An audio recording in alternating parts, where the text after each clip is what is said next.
ਸੋ ਭਲਿਓ ਆਪਣੇ ਰੱਬ ਦਾ ਸ਼ੁਕਰ ਕਰੀਏ। ਐਸਾ ਰੱਬ ਜਿਹੜਾ ਬੋਲਦਾ ਹੈ, ਗੱਲਾਂ ਕਰਦਾ ਹੈ ਤੇ ਸਾਨੂੰ ਉਸ ਦੀਆਂ ਗੱਲਾਂ ਨੂੰ ਸੁਣਨ ਦਾ ਮੌਕਾ ਮਿਲਦਾ ਹੈ। ਤੇ ਜੇਕਰ ਮੌਕਾ ਮਿਲਦਾ ਹੈ ਤੇ ਖੁਦਾ ਦਾ ਬੰਦਾ ਦਾਊਦ ਤੇ ਕਹਿੰਦਾ ਹੈ ਜ਼ਬੂਰ 119 ਦੀ 105 ਐਤ ਦੇ ਵਿੱਚ ਕਿ ਤੇਰਾ ਕਲਾਮ ਹੀ ਹੈ ਜਿਹੜਾ ਮੇਰੇ ਕਦਮਾਂ ਲਈ ਚਿਰਾਗ ਹੈ ਤੇ ਰਾਹ ਦੀ ਰੋਸ਼ਨੀ ਹੈ। ਫਿਰ ਇਸ ਨੂੰ ਕਹਿੰਦਾ ਹੈ ਸੋਨੇ ਨਾਲੋਂ ਮਹਿੰਗਾ ਹੈ, ਸ਼ਹਿਦ ਨਾਲੋਂ ਮਿੱਠਾ ਹੈ। ਤੇ ਜਿਸ ਵੇਲੇ ਅਸੀਂ ਸੈਮੂਅਲ ਨਬੀ ਦੇ ਸੀਫੇ ਨੂੰ ਪੜ੍ਹਦੇ ਹਾਂ, ਜੰਗ ਬੜੇ ਜ਼ੋਰਾਂ ਤੇ ਆ ਤੇ ਉਸ ਵੇਲੇ ਸਾਊਲ ਬਾਦਸ਼ਾਹ ਸੀ। ਦਾਊਦ ਤੋਂ ਪਹਿਲੇ ਸਾਊਲ ਬਾਦਸ਼ਾਹ ਸੀ ਤੇ ਸਾਊਲ ਬਾਦਸ਼ਾਹ ਦੀ ਅਮਾਲਿਕੀਆਂ ਨਾਲ ਜੰਗ ਸੀ। ਤੇ ਇਸ ਜੰਗ ਵਿੱਚ ਖੁਦਾ ਦੇ ਮਮਸੂ ਨੇ ਆਖਿਆ ਕਿ ਕੋਈ ਬੰਦਾ ਉਨੀ ਦੇਰ ਤੱਕ ਕੁਝ ਚੀਜ਼ ਨਾ ਖਾਵੇ, ਅੱਜ ਸਾਰੀ ਦਿਹਾੜੀ ਜੰਗ ਹੀ ਕਰਨੀ। ਤੇ ਜਿਸ ਵੇਲੇ ਜੰਗ ਕਰਦਿਆਂ ਥੱਕ ਹਾਰ ਗਏ ਆ ਤੇ ਐਸੀ ਜਗ੍ਹਾ ਪਹੁੰਚ ਗਏ ਜੰਗਲ ਦੇ ਵਿੱਚ ਜਿੱਥੇ ਸ਼ਹਿਦ ਨਜ਼ਰ ਆਉਂਦਾ ਹੈ ਲੋਕਾਂ ਨੂੰ, ਜਿਹੜਾ ਜ਼ਮੀਨ ਤੇ ਟਪਕ ਰਿਹਾ ਹੈ, ਪਰ ਉਹਨੂੰ ਚੱਖਣ ਦਾ ਕਿਸੇ ਦੇ ਵਿੱਚ ਨਾ ਜ਼ੁਰਤ ਨਹੀਂ। ਅੱਜ ਵੀ ਇਹ ਸ਼ਹਿਦ ਅਸਮਾਨ ਦੇ ਉੱਤੋਂ ਸਾਨੂੰ ਪਹੁੰਚ ਰਿਹਾ ਹੈ। ਇਹ ਅਸਮਾਨੀ ਗੱਲਾਂ ਹੈ, ਜਿੱਦਾਂ ਸ਼ਹਿਦ ਜ਼ਮੀਨ ਉੱਤੇ ਟਪਕ ਰਿਹਾ ਸੀ, ਪਰ ਯੂਨਤ ਨੇ ਆਪਣੇ ਬਾਪ ਨੂੰ ਇਹ ਗੱਲ ਕਰਦਿਆਂ ਨਹੀਂ ਸੀ ਸੁਣਿਆ। ਹੋਰ ਲੋਕਾਂ ਸੁਣਿਆ ਸੀ ਪਰ ਯੂਨਤ ਨੇ ਨਹੀਂ ਸੀ ਸੁਣਿਆ। ਤੇ ਯੂਨਤ ਨੇ ਉਸ ਸ਼ਹਿਦ ਨੂੰ ਚੱਖਿਆ। ਜਿਸ ਵੇਲੇ ਚੱਖਿਆ ਏ ਤੇ ਪਹਿਲਾ ਸੈਮੂਅਲ 14 ਬਾਬ 27 ਐਤ ਦੱਸਦੀ ਏ ਕਿ ਜਦੋਂ ਉਹਨੇ ਗੱਲ ਨੂੰ ਨਹੀਂ ਸੀ ਸੁਣਿਆ, ਉਹਨੇ ਚੱਖਿਆ ਏ ਤੇ ਉਹਦੀਆਂ ਅੱਖਾਂ 'ਚ ਰੋਸ਼ਨੀ ਆ ਗਈ। ਤੇ ਜਿਹੜਾ ਸ਼ਹਿਦ ਨਾਲੋਂ ਵੀ ਮਿੱਠਾ ਹੈ, ਉਹ ਭੁੱਖੇ ਪਿਆਸੇ ਲਈ ਕਿਸ ਤਰ੍ਹਾਂ ਨਾਲ ਤਾਜ਼ਗੀ ਲਿਆਵੇਗਾ। ਖੁਦਾ ਦਾ ਬੰਦਾ ਦਾਊਦ ਜ਼ਬੂਰ 119 ਉਹਦੀ 28 'ਚ ਕਹਿੰਦਾ ਏ, ਗਮ ਦੇ ਮਾਰੇ ਮੇਰੀ ਜਾਨ ਖੁੱਲੀ ਜਾਂਦੀ ਏ, ਆਪਣੇ ਕਲਾਮ ਦੇ ਮੁਤਾਬਕ ਮੈਨੂੰ ਤਕਬੀਰ ਦੇ। ਚਾਰੋਂ ਤਰਫ ਸਾਡੇ ਪਰੇਸ਼ਾਨੀਆਂ ਗਾਮੇ। ਤੇ ਜੇ ਸਾਨੂੰ ਵੀ ਗਾਮੇ, ਪਰੇਸ਼ਾਨੀਆਂ, ਟੈਨਸ਼ਨਾਂ ਨੇ ਘੇਰਿਆ ਏ ਤੇ ਉਹ ਕਹਿੰਦਾ ਤੇਰਾ ਕਲਾਮ ਮੈਨੂੰ ਤਕਵੀਤ ਬਖਸ਼ਦਾ ਹੈ। ਕਿਆ ਸਾਡੇ ਵਾਸਤੇ ਤਕਵੀਤ ਦਾ ਸਵਾਬ ਨਹੀਂ? ਯੂਨਤਨ ਕਹਿੰਦਾ ਹੈ ਮੇਰੀਆਂ ਅੱਖਾਂ 'ਚ ਰੋਸ਼ਨੀ ਆਈ। ਫਿਰ ਲੋਕਾਂ ਨੇ ਉਸ ਨੂੰ ਆਖਿਆ ਤੇਰੇ ਬਾਪ ਨੇ ਤੇ ਲੋਕਾਂ ਨੂੰ ਕਸਮ ਦੇ ਕੇ ਤੇ ਸਖਤ ਤਕੀਦ ਕੀਤੀ ਸੀ ਕਿ ਅਗਰ ਕਿਸੇ ਨੇ ਕੁਝ ਖਾਧਾ ਪੀਤਾ, ਉਹ ਇਸ ਅੱਜ ਦੇ ਖਾਣ ਪੀਣ ਨਾਲ ਜਿੰਨੀ ਦੇਰ ਤੱਕ ਜਾਂਗੇ ਮਲਾਉਨ ਹੋਵੇਗਾ। ਹਾਲਾਂਕਿ ਲੋਕ ਬੇਦਮ ਹੋ ਰਹੇ ਸੀ। 29 ਐਤ ਦੇ ਵਿੱਚ ਯੂਨਤ ਨੇ ਕਿਹਾ ਮੇਰੇ ਬਾਪ ਨੇ ਮੁਲਕ ਨੂੰ ਦੁੱਖ ਦਿੱਤਾ। ਅੱਜ ਵੀ ਬਹੁਤ ਸਾਰੇ ਲੋਕ ਝੂਠੇ ਅੰਬੋਗ ਗਰੂਟ ਡਿਨੋਮੀਨੇਸ਼ਨਲ ਟੋਲੇ ਦੁੱਖ ਦੇ ਰਹੇ ਨੇ, ਬਜਾਏ ਕਿ ਕਲਾਮ ਸੁਣਾਉਣ, ਆਪਣੀਆਂ ਗੱਲਾਂ ਸੁਣਾਉਂਦੇ ਨੇ, ਮਨ ਘੜਤ ਕਹਾਣੀਆਂ ਸੁਣਾਉਂਦੇ ਨੇ। ਆ ਬੱਚੇ ਦਾ ਬਪਤਿਸਮਾ ਮਨ ਘੜਤ ਕਹਾਣੀ ਹੈ, ਬਾਈਬਲ 'ਚ ਕੋਈ ਜ਼ਿਕਰ ਨਹੀਂ। ਤੀਤਸ ਦਾ ਖਤ ਪਹਿਲਾ ਬਾਬ 14 ਐਤ ਨੂੰ ਪੜ੍ਹ ਲਓ ਤੇ ਲਿਖਿਆ ਯਹੂਦੀਆਂ ਦੀਆਂ ਕਹਾਣੀਆਂ ਤੇ ਉਹਨਾਂ ਬੰਦਿਆਂ ਦੇ ਹੁਕਮਾਂ ਤੇ ਅਮਲ ਨਾ ਕਰਿਓ, ਇਹ ਹੱਕ ਤੋਂ ਗੁੰਮਰਾਹ ਕਰਨ ਵਾਲੇ ਨੇ। ਜਿਸ ਵੇਲੇ ਅਸੀਂ ਪਹਿਲਾ ਤਮੋਥੀ 6 ਬਾਬ ਉਸ ਦੀ 3 ਐਤ ਤੋਂ ਪੜ੍ਹਦੇ ਹਾਂ,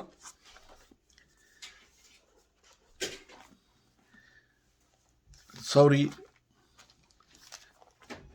ਮੇਰੇ ਨਾਲ ਜ਼ਰਾ ਦੇਖ ਸਕਦੇ ਹੋ।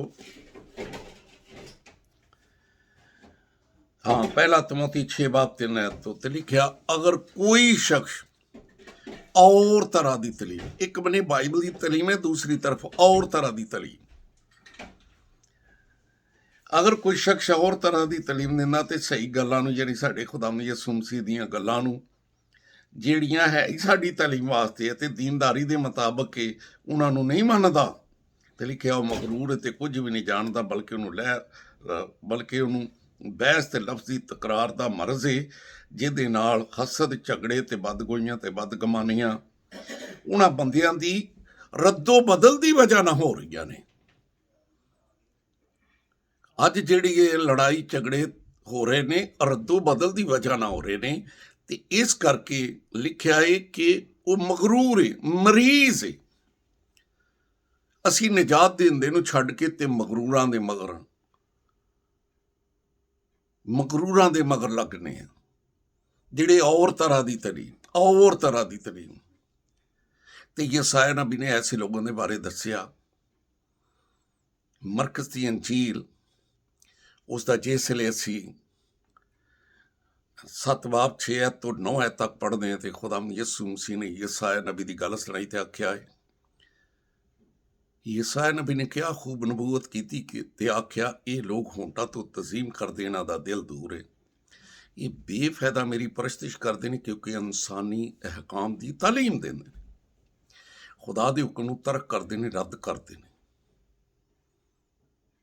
ਸੋ ਖੁਦਾ ਦੇ ਹੁਕਮਾਂ ਨੂੰ ਤਰਕ ਕਰਨਾ, ਰੱਦ ਕਰਨਾ, ਆਪਣੀ ਤਾਲੀਮ ਦੇਣੀ, ਔਰ ਤਰ੍ਹਾਂ ਦੀ ਤਾਲੀਮ ਦੇਣੀ, ਯਹੂਦੀਆਂ ਦੀਆਂ ਕਹਾਣੀਆਂ।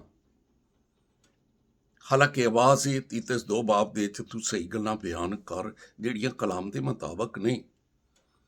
ਲੂਕਾ 1 ਬਾਬ ਉਹਦੀ ਪਹਿਲੀ ਐਤ 'ਚ ਲਿਖਿਆ ਹੈ, ਲੂਕਾ ਦੀ ਅੰਜੀਲ 1 ਬਾਬ ਪਹਿਲੀ ਐਤ 'ਚ ਲਿਖਿਆ ਹੈ। ਹੁਣ ਬਹੁਤ ਸਾਰੇ ਲੋਕਾਂ ਨੇ ਕਮਰ ਨੂੰ ਬੰਨ ਲਿਆ ਹੈ ਕਿ ਜਿਸ ਤਰ੍ਹਾਂ ਤਰਤੀਬਵਾਰ ਕਲਾਮ ਹੈਗਾ ਉਸੇ ਤਰ੍ਹਾਂ ਬਿਆਨ ਕੀਤਾ ਜਾਵੇ, ਤੇ ਆਓ ਅੱਜ ਵੇਲਾ ਹੈ ਜਿੱਦਾਂ ਕਲਾਮ ਹੈਗਾ ਇਸ ਨੂੰ ਬਿਆਨ ਕਰ ਲਈਏ। ਤੇ ਅਮਸਾਲ 23 ਬਾਬ 16 'ਚ ਲਿਖਿਆ, ਜਦੋਂ ਤੇਰੇ ਮੂੰਹ ਚੋਂ ਆਪਣਾ ਮੂੰਹ ਵੀ ਇਸਤੇਮਾਲ ਕਰ ਲਈਏ, ਜਦੋਂ ਤੇਰੇ ਮੂੰਹ ਚੋਂ ਸੱਚੀਆਂ ਗੱਲਾਂ ਨਿਕਲਣਗੀਆਂ, ਰੱਬ ਕਹਿੰਦਾ ਹੈ ਮੇਰਾ ਦਿਲ ਸ਼ਾਦਮਾਨ ਹੋਏਗਾ। ਤੇ ਇਹ ਕਲਾਮ ਖੋਲਦਾ ਹੈ ਅੱਖਾਂ। ਰਸੂਲਾਂ ਦੇ ਮਾਲ 26 ਬਾਬ 17 ਤੇ 18 ਐਤ ਨੂੰ ਪੜ੍ਹ ਲਓ।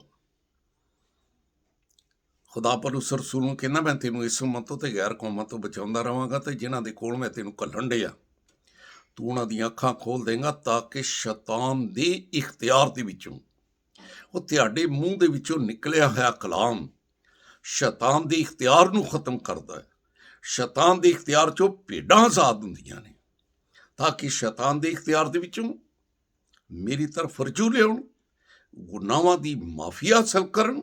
ਤੁਹਾਡੇ ਮੂੰਹ ਦਾ ਨਿਕਲਿਆ ਕਲਾਮ ਲੋਕਾਂ ਦੀ ਗੁਨਾਹਾਂ ਦੀ ਮਾਫੀ ਬਣਦਾ ਹੈ, ਮੁਕੱਦਸਾਂ ਦੇ ਨਾਲ ਸ਼ਰੀਕ ਹੋਣ ਤੇ ਉਸ ਦੇ ਮਿਰਾਸ ਦੀ ਦੌਲਤ ਨੂੰ ਪਾ ਲੈਣ, ਮੁਕੱਦਸਾਂ ਦੇ ਨਾਲ ਸ਼ਰੀਕ ਹੋ ਕੇ।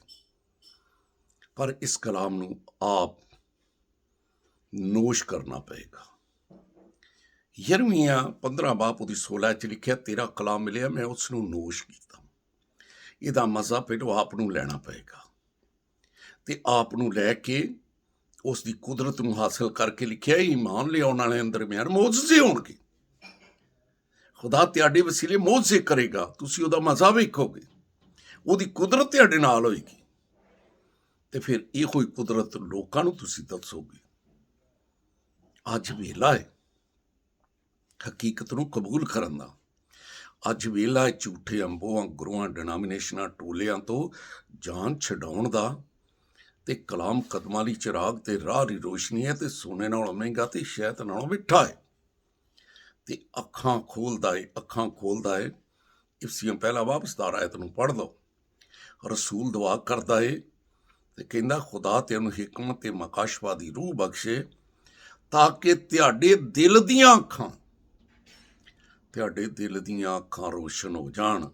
ਤੁਹਾਨੂੰ ਮਾਲੂਮ ਹੋ ਜੇ ਕਿ ਜਿਹੜਾ ਬੁਲਾਉਂਦਾ ਪਿਆ ਉਹ ਤੇ ਸਾਨੂੰ ਤਖਤ ਤੇ ਬਹਾਉਣ ਲਈ ਬੁਲਾਉਂਦਾ ਪਿਆ ਹੈ, ਤੇ ਦੂਸਰੇ ਜਿਨ੍ਹਾਂ ਦੇ ਨਾਲ ਮਿਲ ਕੇ ਕੰਮ ਕਰਨੇ ਆ, ਝੂਠੇ ਅੰਬੋਆਂ, ਗੁਰੂਆਂ, ਡਿਨਾਮੀਨੇਸ਼ਨਾਂ, ਟੋਲਿਆਂ ਦੇ, ਤੇ ਬੱਚਿਆਂ ਨੂੰ ਬਪਤਿਸਮਾਂ ਦਿੰਨੇ ਆ, ਤੇ ਖੁਦਾ ਦੀ ਕਰਨੇ ਪਏ ਮੁਖਾਲਫਤ ਕਲਾਮ ਦੀ, ਕਲਾਮ ਨੂੰ ਰੱਦ ਕਰਨੇ ਆ, ਤਰਕ ਕਰਨੇ ਆ, ਤੇ ਫਿਰ ਖੁਦਾ ਸਾਨੂੰ ਤਰਕ ਨਹੀਂ ਕਰੇਗਾ, ਰੱਦ ਨਹੀਂ ਕਰੇਗਾ, ਤੇ ਇਹਨਾਂ ਤੇ ਤੁਹਾਨੂੰ ਕੁਆਟਰ 'ਚੋਂ ਵੀ ਕੱਢ ਦੇਣਾ। ਲੇਕਿਨ ਮਕਾਸ਼ਵਾਤੀ ਨਵਾਬ ਤੇ 20 ਐਤ ਦੇ ਵਿੱਚ ਜਿਹੜਾ ਬੁਲਾਉਂਦਾ ਪਿਆ, ਉਹਦਾ ਪੁੱਤਰ ਕਹਿੰਦਾ ਏ, ਜੇ ਤੂੰ ਅੰਜੀਲੀ ਮਨਾਦ ਬਣੇਗਾ ਮੈਂ ਤੈਨੂੰ ਆਪਣੇ ਨਾਲ ਤਖਤ ਤੇ ਬਾਵਾਂਗਾ, ਜਿੱਦਾਂ ਮੈਂ ਗਾਲਬ ਬਣ ਕੇ ਤਖਤ ਤੇ ਬੈਠਾ। ਤੇ ਉਹ ਕਿਸ ਤਰ੍ਹਾਂ ਗਾਲਬ ਆਇਆ? ਲੂਕਾ 13 ਬਾਬ 22 ਐਤ ਨੂੰ ਪੜ੍ਹੋ। ਉਹ ਪਿੰਡਾਂ 'ਚ ਗਿਆ, ਉਹ ਸ਼ਹਿਰਾਂ 'ਚ ਗਿਆ, ਉਹਨੇ ਤਾਲੀਮ ਦਿੱਤੀ, ਕਲਾਮ ਸੁਣਾਇਆ। ਅੱਜ ਸਾਡੇ ਕੋਲ ਵੀ ਵੇਲਾ ਹੈ ਪਿੰਡਾਂ 'ਚ ਜਾਣ ਦਾ, ਸ਼ਹਿਰਾਂ 'ਚ ਜਾਣ ਦਾ, ਕਲਾਮ ਕਰਨ ਦਾ ਮੌਕਾ ਹੈ, ਤੇ ਮੌਕੇ ਨਾ ਗਵਾਈਏ, ਚੰਗੇ ਰਹਿ ਜਾਵਾਂਗੇ। ਹੱਕ ਦੀ ਬੋਲੀ ਬੋਲੀਏ, ਅੰਜੀਲੀ ਮਨਾਦ ਬਣੀਏ, ਚੰਗੇ ਰਹਿ ਜਾਵਾਂਗੇ। ਖੁਦਾਵੰਦ ਤੇਰਾ ਖਾਦਮ ਹੁੰਦੇ ਜਿਹੜਾ ਕਲਾਮ ਤੂੰ ਮੈਨੂੰ ਦਿੱਤਾ ਹੈ, ਉਸੇ ਕਲਾਮ ਨੂੰ ਮੈਂ ਤੇਰੇ ਲੋਕਾਂ ਤੱਕ ਪਹੁੰਚਾਇਆ, ਇਸ ਈਮਾਨ ਤੇ ਉਮੀਦ ਨਾਲ ਪਹੁੰਚਾਇਆ ਕਿ ਤੇਰਾ ਕਲਾਮ ਲੋਕਾਂ ਦੇ ਕਦਮਾਂ ਲਈ ਚਿਰਾਗ, ਰਾਹ ਦੀ ਰੋਸ਼ਨੀ ਬਣੇ। ਝੂਠੇ ਅੰਬੋਆਂ, ਗੁਰੂਆਂ, ਡਿਨੋਮੀਨੇਸ਼ਨਲ ਟੋਲਿਆਂ ਤੋਂ ਛਡਾਵੇ, ਬੰਦ ਜ਼ੇਨ ਯਿਸੂ ਨਾਂ ਤੋਂ ਖੁੱਲ੍ਹਣ, ਦਿਲ ਦੀਆਂ ਅੱਖਾਂ ਰੋਸ਼ਨ ਹੋਣ, ਲੋਕ ਕਲਾਮੇ ਮੁਕੱਦਸ ਦੀਆਂ ਗੱਲਾਂ ਨੂੰ ਸਮਝਣ, ਦੂਜਿਆਂ ਨੂੰ ਸਮਝਾਉਣ, ਤੇਰੀ ਨਜ਼ਰ ਵਿੱਚ ਦਿਆਨਤਦਾਰ ਬਣਨ। ਬੇਔਲਾਦ ਜੋੜੇ ਔਲਾਦ ਜੈਸੀ ਬਰਕਤ ਦੇ ਨਾਲ ਨਵਾਜ਼ੇ ਜਾਣ। ਹਰ ਤਰ੍ਹਾਂ ਦੀ ਕਾਰੋਬਾਰੀ ਰੁਕਾਵਟਾਂ, ਨੌਕਰੀ ਦੀ ਪਰੇਸ਼ਾਨੀ, ਘਰਾਂ ਦੇ ਵਿੱਚ ਲੜਾਈ, ਦੰਗੇ ਫਸਾਦ ਦੀਆਂ ਲਾਮਤਾਂ ਤਸਵੀਰਾਂ ਘਰਾਂ 'ਚੋਂ ਦੂਰ ਹੋ ਜਾਣ। ਘਰਾਂ 'ਚ ਨਜਾਤ ਦੀ ਰਾਗਨੀ ਹੋਵੇ, ਘਰਾਂ 'ਚ ਇਬਾਦਤ ਹੋਵੇ, ਤੇ ਖੁਦਾਇਆ ਸਿਰਫ ਤੇਰੀ ਹੋਵੇ, ਨਾ ਕਿ ਝੂਠੀਆਂ ਤਨਜ਼ੀਮਾਂ ਦੀ ਇਬਾਦਤ ਹੋਵੇ, ਤੇਰੀ ਇਬਾਦਤ ਹੋਵੇ। ਤੇ ਜਿਹੜੇ ਤੇਰੀ ਇਬਾਦਤ ਕਰਦੇ ਨੇ ਉਹਨਾਂ ਦੀ ਰੋਟੀ ਪਾਣੀ ਤੇ ਬਰਕਤ ਆਉਂਦੀ, ਬਿਮਾਰੀਆਂ ਉਹਨਾਂ ਦੇ ਘਰਾਂ 'ਚੋਂ ਪਚ ਜਾਂਦੀਆਂ ਨੇ। ਕਰੋਨਾ ਜੈਸੀ ਵਾਇਰਸ ਤੇਰੇ ਨਾਂ ਤੋਂ ਟਲੇ, ਬਿਮਾਰ ਲੋਕ ਤੇਰੇ ਨਾਂ ਤੋਂ ਚੰਗਿਆਈ ਪਾਉਣ, ਬਦਰੂ ਗ੍ਰਿਫਤਾਰ ਲੋਕ ਤੇਰੇ ਨਾਂ ਤੋਂ ਆਜ਼ਾਦੀ ਪਾਉਣ, ਤੇ ਬਦਰੂਆਂ ਤੋਂ ਵਿਗੜੀਆਂ ਹੋਈਆਂ ਤਨਜ਼ੀਮਾਂ ਯਿਸੂ ਨਾਂ ਤੋਂ ਇਹਨਾਂ ਦੇ ਬੰਧਨ, ਗੁਲਾਮੀਆਂ, ਜੂਏ ਟੁੱਟਣ, ਤੇ ਲੋਕ ਹੱਕ ਦੀ ਬੋਲੀ ਬੋਲਣ, ਯਾਨੀ ਅੰਜੀਲੀ ਮਨਾਦ ਬਣ ਜਾਣ। ਜਿੰਨੇ ਲੋਕਾਂ ਨੇ ਸਾਲਮ ਅਪਲਾਈ ਕੀਤਾ, Thailand, Malaysia, Sri Lanka, America, Canada, Europe ਜਾਂ ਕਿਸੇ ਮੁਲਕ ਵਿੱਚ ਵੀ, UN ਦਾ ਦਿਲ ਨਰਮ ਕਰਦੀ, ਇਮੀਗ੍ਰੇਸ਼ਨ ਦੇ ਖਤਰੇ ਟਲ ਜਾਣ।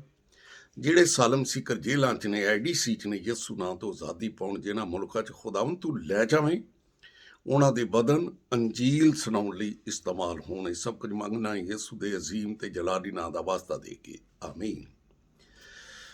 ਤੇ ਆਓ ਭਲਿਓ, ਕਲਾਮ ਨੂੰ ਲਾਈਕ ਕਰਿਓ, ਸ਼ੇਅਰ ਕਰਿਓ, ਬੈਲ ਦਾ ਬਟਨ ਦਬਾਇਓ, ਤਾਂ ਕਿ बर वक्त खुदा ਦਾ ਕਲਾਮ ਤੁਹਾਡੇ ਤੱਕ ਪਹੁੰਚਦਾ ਰਹੇ।